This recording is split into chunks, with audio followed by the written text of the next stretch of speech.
이번 시간에는 원소의 주기성에 대해서 배워보겠습니다. 일단 원소의 정의를 보면은 원소는 물질을 이루는 기본 성분이에요. 그런데 원소랑 원자의 차이를 알아야 돼요. 원소는 성분이라는 말을 더 강조해서 입자의 종류를 나타낼 때 사용해요. 그리고 원자는 입자 그 자체에 조금 더 집중을 해서 입자의 개수를 나타낼 때 사용해요. 예를 들어서 물 분자를 볼게요. 이 물 분자에서 원소는 수소랑 산소 두 종류가 있는 거죠. 그런데 원자는 3개 있는 거예요. 그래서 원소와 원자의 정의를 조금 구분해서 알아줘야 된다. 그리고 이제 금속 원소랑 비금속 원소에 대해 나오는데 금속 원소랑 비금속 원소를 구분을 한 번에 못 하시는 분들이 꽤 많아요. 금속 원소 같은 경우는 이름에 륨,튬, 슘이 붙어 있으면 거의 금속이에요. 헬륨만 예외적으로 이름에 륨이 있지만 비금속이라는 것만 알아주면 돼요. 나머지는 다 금속이에요. 그리고 금속 원소의 특징을 보면 실온에서는 대부분 고체이다. 그런데 수은은 액체라고 나오죠. 예외를 외워주는 거는 항상 중요해요. 그래서 수은은 액체라는 거 알아주고, 두 번째로 대부분 특유의 광택이 있다. 금속 보면은 광택이 있죠. 그리고 열 전도성이 좋고 전기 전도성도 좋다. 네 번째로 외부에서 힘을 가하면 부서지지 않고 모양만 변한다 라고 나오죠. 모양이 변한다는 게 두 가지로 나뉘어요. 뽑힘성이 있고 펴짐성이 있어요. 그리고 뽑힘성은 연성이라고도 하고 펴짐성은 전성이라고도 해요. 뽑힘성은 어떤 거냐면은 구리 전선을 생각해 보면 돼요. 구리 전선은 되게 길게 쭉 뽑혀 있는 거죠. 뽑힘성이 강하기 때문에 그렇게 길다랗게 만들 수 있다. 그리고 펴짐성은 알루미늄 호일을 생각하면 돼요. 호일은 되게 얇고 넓게 펴져 있죠. 펴짐성이 강하기 때문에 그렇게 만들 수 있다. 그리고 이제 마지막 특성으로 전자를 잃고 양이온이 되기 쉽다. 금속은 최외곽 전자 껍질에 있는 전자가 한 1개에서 3개 정도예요. 그럼 이런 전자들을 버리고 양이온이 되기 쉽다는 거죠. 다음으로 비금속을 볼게요.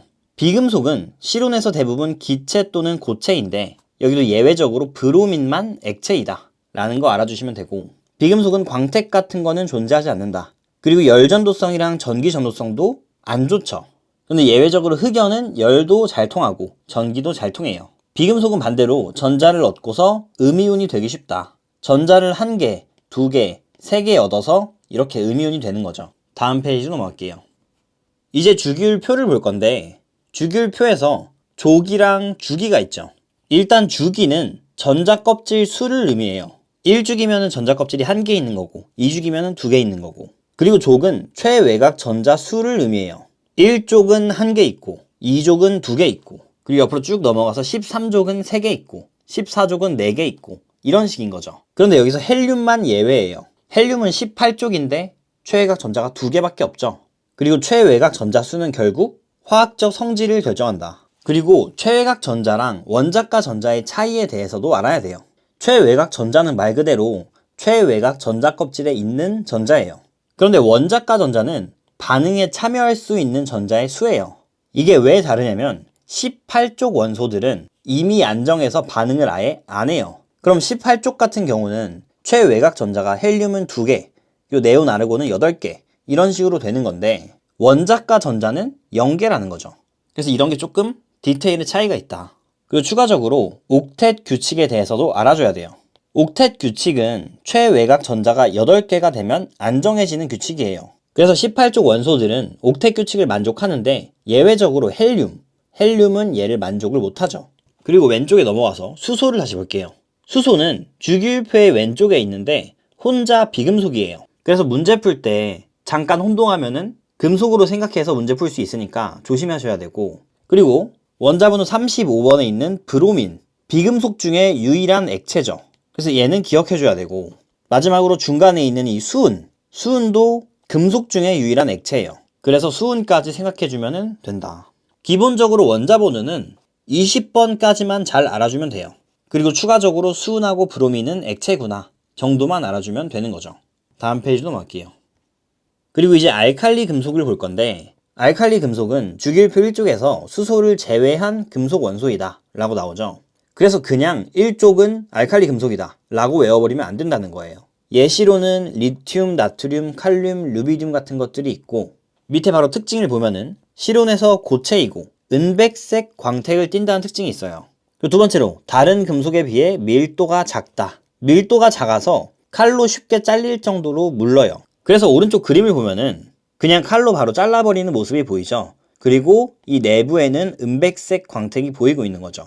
다음으로 반응성이 커서 산소랑 물하고 반응을 되게 잘한다. 반응성이 큰 이유도 생각해보면 알칼리 금속은 최외각 전자가 한 개밖에 없어요. 그래서 전자를 한 개만 잃으면 안정해지는 거죠. 그래서 반응성이 크다. 그리고 다음 특징을 보면은 공기 중에 산소랑 빠르게 반응해서 광택을 잃는다. 다시 이 오른쪽에 있는 그림을 보면은 지금 은백색 광택을 띠는 부분이 있죠. 근데 이거를 공기 중에다가 잠깐만 놔둬도 이렇게 검은색으로 다시 바뀌어버려요. 산소랑 반응해서 산소가 붙어버리는 거죠. 그리고 또 다음 특징으로 실온에서도 물과 격렬히 반응을 해서 수소기체를 발생시키고 수용액은 염기성을 띈다. 문제에서 이게 산소기체로 많이 나와요. 그럼 많이들 헷갈려 하는데 산소기체는 아니다. 그리고 마찬가지로 염기성 말고 산성으로 많이 나와요. 산성이 아니라 염기성인 거죠. 그리고 염기성일 때는 페놀프탈레인 용액을 붉은색으로 바꾼다는 특징이 있어요. 그래서 이것까지 기억해주면 좋을 것 같아요. 그리고 어떤 실험을 할 때 수소기체가 나오는지 산소기체가 나오는지 알 수가 없을 때가 많겠죠. 그럴 때는 불씨를 가져가면 돼요. 수소기체 같은 경우는 퍽 소리를 내면서 타게 되고 산소기체 같은 경우는 불에 산소를 공급해주니까 활활 타올라요. 그리고 마지막 특징을 보면은 이런 알칼리 금속은 공기나 물에 의해서 반응을 너무 잘하기 때문에 석유나 액체 파라핀 같은 기름류에 넣어서 보관을 해야 돼요.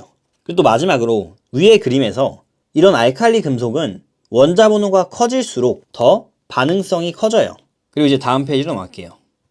마지막으로 이제 할로젠 원소에 대해서 볼 건데 할로젠은 주기율표의 17쪽에 해당하는 비금속 원소이다. 예시로는 플루오린, 염소, 브로민, 아이오딘이 있고 실온에서는 두 개의 원자가 결합한 분자 상태로 존재한다.